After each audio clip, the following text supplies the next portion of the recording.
ধুনীয়া সুন্দৰ পদক্ষেপ এটি পাইছোঁ আৰু বিপুল দা আৰু সমন্বয় সমিতিৰ জৰিয়তে আমি এই পদক্ষেপটো লৈ ধৰক দুখীয়া দৰিদ্ৰ পৰিয়ালবৰ্গক আমি যি দুটামান কম্বল আগবঢ়াব পাৰিছোঁ তাৰ বাবে অশেষ ধন্যবাদ জনাইছোঁ বিপুল দাক। আজি তেখেতৰ জৰিয়তে আমি পাৰিলোঁ এয়া কৰিবলৈ আৰু চকুৰ আগত দেখি আছোঁ মানুহবোৰৰ বহুত ঠাণ্ডাত বৰ অসুবিধাত আছে। সেইটো কাৰণে আজি ঘৰৰ পৰিয়ালবৰ্গই ভাবিলে আৰু দুটামান সহায় কৰি তেওঁলোকক অকণমান আমি সহায়ৰ হাতটো আগবঢ়াওঁ বুলি।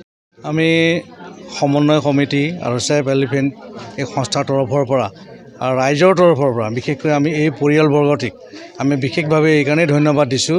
তেওঁলোকে ওলাই আহিছে যে আমাৰ যিসকল বহুত দুখীয়া মানুহ আছে ৰঙাপাৰা অঞ্চলত, তেওঁলোকে এখন কাপোৰৰ কাৰণে এখন কম্বলৰ কাৰণে তেওঁলোকে গোটেই ৰাতি সাৰি থাকিবলগীয়া হয়।